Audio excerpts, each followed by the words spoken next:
गुरु रू प्यारी साध संगत जी, वाहिगुरू जी का खालसा, वाहिगुरू जी की फतेह। भाई साहब भाई वीर सिंह जी की कमोलक लिखत सुंदरी आप जी ਨੂੰ पढ़ के सरवण करा रहे सी। आओ उसका 8वां ते 9वां कांड सरवण करन की कोशिश करिए जी। 8वां कांड। पीड़ी जू विच पहुंच के खालसा जी ने पहलों तो उस खतरी ते खतराणी नूं अमृत छका के सिंह सजाया।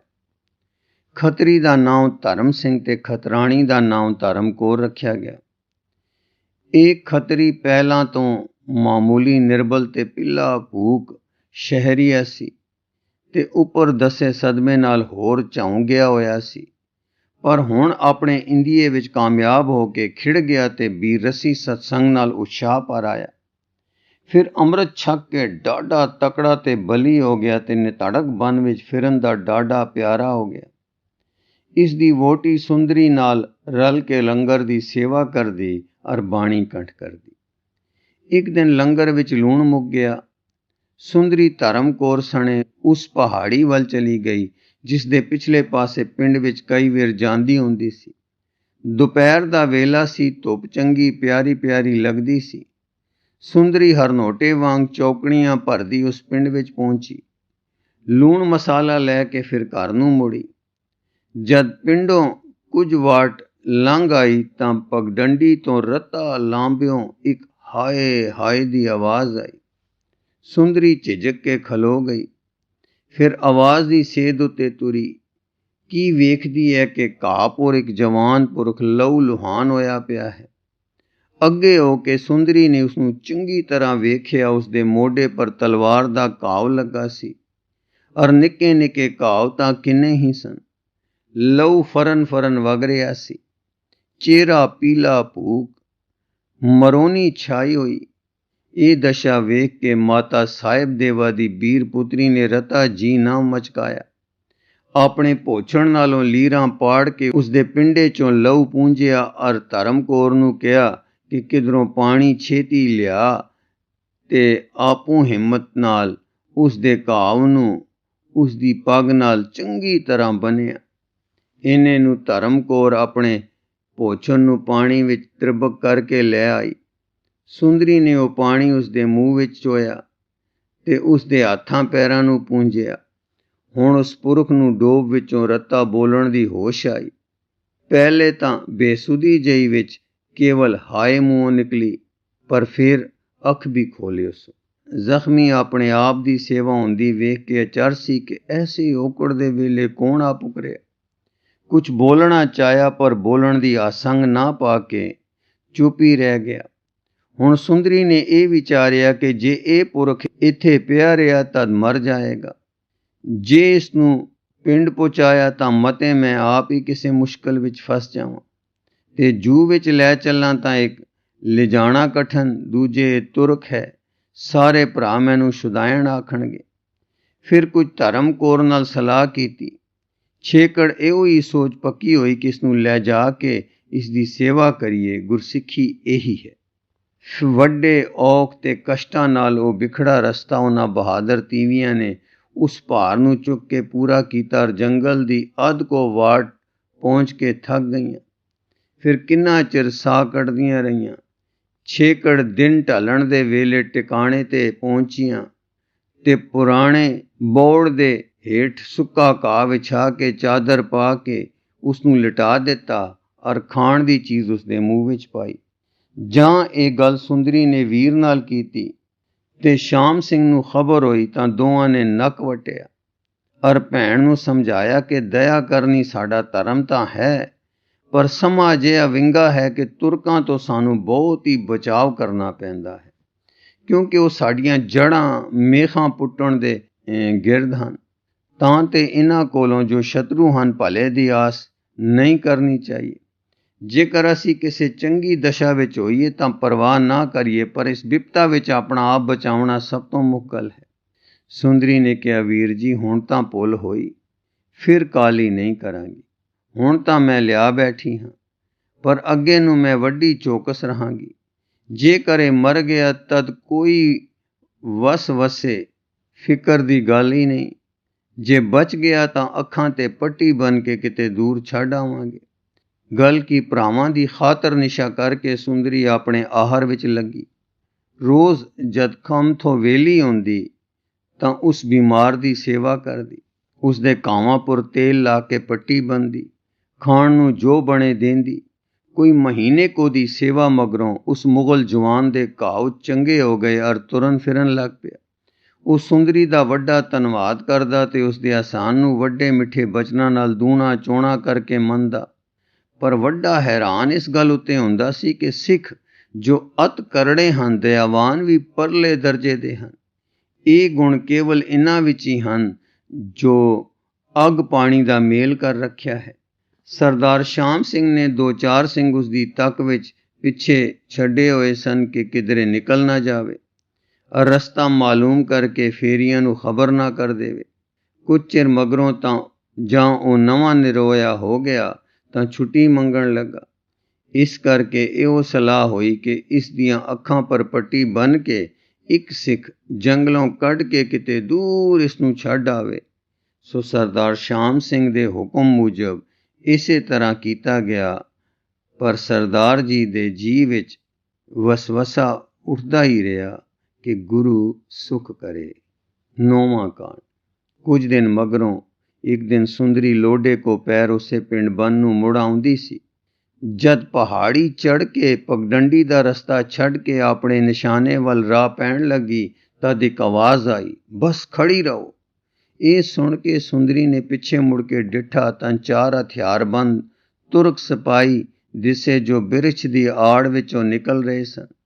अचरज हो के परंतु बिना भै दे वेखण लग पई कि ये कौन हन। अख दे फोर विच 4 जने आके घेरा पा के खड़ो गए। सुंदरी दा सज्जा हथ भी इस वेले पहुंचण दे अंदर लुकवी पहनी हुई कटार दे कब्जे पर पहुंच गया सी। पर उंज हौसले नाल पुछण लगी, तुसी कौन हो और की मंगदे हो? सिपाही, सिखां दा पता दस किथे हन? सुंदरी, ਇਹ गल अनहोनी है। सिपाही, नहीं तां तैनूं बेपत करांगे। सुंदरी, किस मुर्दे दी ताकत है कि हाथ ला जाए? सिपाही, जानों मार देंगे। सुंदरी, की परवाह है? सुंदरी ने जरा उच्ची नज़र कीती तां एक होर सिपाही नूं अपने वल आउंदा डिठा। जां नेड़े पहुंचा तां सुंदरी ने तुरंत पछाण लीता कि ਇਹ ਉਹੀ ਤੁਰਕ है जिसनूं मैं घायल पए नूं इसे थां तो चुक ले गई सां और महीना दिन सेवा करके राजी कीता सी। मन विच प्रसन्न होई कि ਇਹ मैनू इन्हां तो बचा लवेगा और इस वेले जरूर सहायता करेगा। उसने नेड़े पुज के सलाम किया। सिपाही सारे परे हट गए। वड्डे आदर नाल सुखसांद पूछी।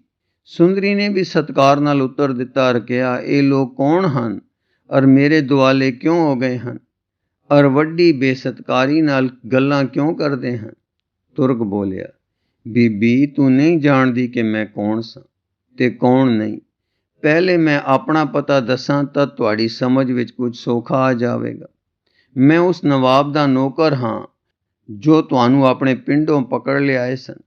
मैं इत्थे उस दिन एक सिख नाल लड़न तो जख्मी हो के मरण मरान पिया सी जिस दिन तुसी मैनू चुक लियाए सी।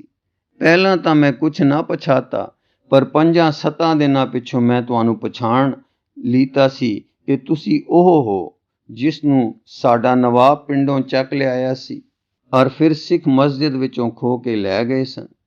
जां मैं आप दी किरपा नाल राजी हो के अपने घर पहुंचा ते नवाब नाल गल कीती तद वो मेरे गल पै गया कि उस थां दा पता दस और उसनूं इत्थे लिया दे।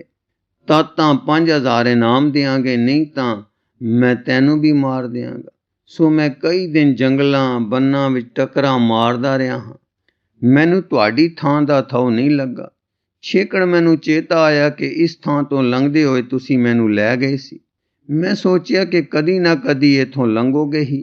सो ये थां आ मली और कई दिन थों 5 सिपाहियां सने मैं इत्थे छह बैठा सी। शुक्र है खुदावंद करीम दा जिसने मेरी मुराद पूरी कीती। हुण मेरी अर्ज ये है कि तुसी इस जवानी ते सुंदरता पर कुछ तरस करो। किथे जंगल विच निघरे सिखां नाल उम्र बिता रहे हो, सवेर तो साईं तीक नौकरां वांग सेवा करदे हो, ਫਿਰ ਨਫਾ ਕੁਛ ਨਹੀਂ ਤੇ ਦੁਨੀਆ ਦੇ ਸੁੱਖ ਲੈਣ ਦੀ ਇਹੋ ਉਮਰ ਹੈ। ਫਿਰ ਕਿਸ ਵੇਲੇ ਆਨੰਦ ਭੋਗੋਗੇ? ਹੁਣ ਤਾਂ ਐਡਾ ਵੱਡਾ ਨਵਾਬ ਤੁਹਾਡਾ ਹੱਥਬੱਧੀ ਗੁਲਾਮ ਬਣਦਾ ਹੈ। ਮਹਿਲਾਂ ਵਿੱਚ ਰਹੋ, ਹੁਕਮ ਕਰੋ, ਆਨੰਦ ਭੋਗੋ। ਚਲੋ, ਸਵਾਰੀ ਤਿਆਰ ਹੈ। ਸੁੰਦਰੀ ਕੁਝ ਕਾਬਰੀ, ਹਿਰਦਾ ਵੀ ਸੁੰਗੜਿਆ, ਪਰ ਧੀਰਜ ਨਾਲ ਬੋਲੀ, ਕੀ ਮੇਰੀ ਸੇਵਾ ਦਾ ਇਹੋ ਫਲ ਸੀ? ਕੀ ਨੇਕੀ ਦਾ ਬਦਲਾ ਇਹੋ ਹੁੰਦਾ ਹੈ? ਤੁਰਕ, ਨੇਕੀ ਤੁਹਾਡੀ ਮੇਰੀ ਸਿਰ ਮੱਥੇ ਉੱਤੇ, ਔਰ ਮੈਂ ਤੁਹਾਡੇ ਨਾਲ ਬਦੀ ਨਹੀਂ ਕਰਦਾ। ਫਕੀਰਨੀ ਤੋਂ ਰਾਣੀ ਬਣਾਉਂਦਾ ਹਾਂ, ਕਾਫਰ ਤੋਂ ਮੋਮਨ ਬਣਾਉਂਦਾ ਹਾਂ। ਕਾਫਰਾਂ ਨਾਲ ਵਲ ਛਲ ਕਰਨਾ ਵੀ ਰਵਾ ਹੈ। ਲਓ ਹੁਣ ਛੇਤੀ ਕਰੋ, ਚਿਰ ਹੁੰਦਾ ਹੈ। ਸੁੰਦਰੀ, ਨਮਾਜ਼ ਕਦੀ ਭਾਵੇਂ ਭੁੱਲ ਕੇ ਵੀ ਨਾ ਪੜੋ, ਪਰ ਜ਼ੁਲਮ ਕਰਨ ਲਈ ਦੀਨ ਦੇ ਮੱਥੇ। ਹੇ ਅਕਿਰਤ ਪੁਰਖ, ਇਹ ਲੱਛਣ ਵੱਡੇ ਖੋਟੇ ਹਨ। ਯਾਦ ਰੱਖ, ਤੂੰ ਜਾਂ ਤੇਰਾ ਮਾਲਕ ਆਪਣੀ ਮੁਰਾਦ ਨੂੰ ਕਦੀ ਨਾ ਪਹੁੰਚੇਗਾ, ਕਿਉਂਕਿ ਮੈਂ ਸ਼ੇਰਨੀ ਹਾਂ, ਕੋਈ ਕਮੀਨ ਇਸਤਰੀ ਨਹੀਂ ਕਿ ਕਿਸੇ ਲਾਲਚ ਵਿੱਚ ਫਸਾਂ। ਜਾਨ ਦਿਆਂਗੀ ਪਰ ਧਰਮ ਨਹੀਂ। ਤੇਰੀ ਇਸ ਜ਼ਿੱਦ ਤੇ ਹੱਟ ਨੂੰ ਅਸੀਂ ਚੰਗੀ ਤਰ੍ਹਾਂ ਜਾਣਦੇ ਹਾਂ। ਹੁਣ ਤੂੰ ਪੱਕ ਧਿਆਨ ਰੱਖੀ ਕਿ ਅੱਗੇ ਵਾਂਗੂ ਕੋਈ ਰਿਆਇਤ ਨਹੀਂ ਕੀਤੀ ਜਾਵੇਗੀ। ਇਧਰੋਂ ਸ਼ਹਿਰ ਪਹੁੰਚੀ ਤੇ ਉਧਰੋਂ ਮਹਿਲੀ ਦਾਖਲ ਹੋ ਗਏ। ਸੁੰਦਰੀ, ਬਹੁਤ ਚੰਗਾ, ਪਰ ਇੱਥੇ ਮੈਨੂੰ ਲਿਜਾਣ ਦੀ ਤਾਕਤ ਕਿਹਦੇ ਵਿੱਚ ਹੈ? ਜ਼ਰਾ ਸੋਚ ਕੇ ਤਾਂ ਗੱਲ ਕਰੋ। ਮੈਨੂੰ ਰਹਿ ਰਹਿ ਕੇ ਸ਼ੌਕ ਇਸ ਗੱਲ ਪੁਰਾਉਂਦਾ ਹੈ ਕਿ ਤੇਰਾ ਮਨ ਵੱਡਾ ਹੀ ਪੱਥਰ ਹੈ, ਜਿਸ ਵਿੱਚ ਦਇਆ ਧਰਮ ਦੀ ਮੁਸ਼ਕ ਮਾਤਰ ਵੀ ਨਹੀਂ। ਕੀ ਤੈਨੂੰ ਮਰਦ ਹੋ ਕੇ ਇਹ ਜ਼ੁਲਮ ਕਰਦਿਆਂ ਸੋਚ ਨਹੀਂ ਫੁਰਦੀ ਕਿ ਮੈਂ ਕਿਸੇ ਨਾਲ ਜ਼ੁਲਮ ਕਮਾਉਣ ਲੱਗਾ ਹਾਂ? ਲੈ ਹੁਣ ਕੰਨ ਖੋਲ ਕੇ ਸੁਣ ਲੈ। ਜੇ ਤਾਂ ਮੈਨੂੰ ਛੱਡ ਦੇਵੇਂ ਤਾਂ ਅੱਲਾ ਤੇਰਾ ਭਲਾ ਕਰੇਗਾ, ਤੇ ਜੇ ਨਾ ਛੱਡੇ ਤਾਂ ਮੈਂ ਆਪਣੀ ਜਾਨਪੁਰ ਖੇਡ ਜਾਵਾਂਗੀ। ਜਿਹੜੀ ਗੱਲ ਪਸੰਦ ਆਈ ਕਰ ਲੈ। ਤੁਰਕ, ਦੋਵੇਂ ਪਸੰਦ ਨਹੀਂ। ਆਪਣੇ ਮਾਲਕ ਦੀ ਬੇਗਮ ਬਣਾਵਾਂਗਾ, ਬਸ ਇਹੀ ਗੱਲ ਪਸੰਦ ਹੈ। ਇਹ ਗੱਲ ਮੂੰਹ ਵਿੱਚ ਹੀ ਸੀ ਕਿ ਇੱਕ ਸਿਪਾਹੀ ਨੇ ਸੁੰਦਰੀ ਦੀ ਖੱਬੀ ਬਾਂਹ ਨੂੰ ਹੱਥ ਪਾਇਆ, ਪਰ ਆਹਾ, ਕਿਸ ਫੁਰਤੀ ਨਾਲ ਉਸ ਸ਼ੇਰ ਕਨਿਆ ਨੇ ਸੱਜੇ ਹੱਥ ਨਾਲ ਕਟਾਰ ਕੱਢ ਕੇ ਹੱਥ ਫੜਨ ਵਾਲੇ ਦੇ ਸੀਨੇ ਵਿੱਚ ਖੋਬੀ ਜਾਦੂ ਕਰ ਦਿੱਤਾ ਹੈ। ਬਿਜਲੀ ਨੇ ਕੀ ਛੇਤੀ ਕਰਨੀ ਹੈ।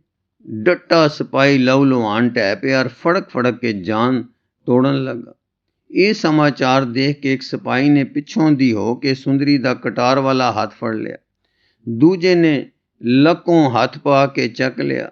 ਤੀਸਰੇ ਨੇ ਬਾਂਹ ਨੱਪ ਲਈ।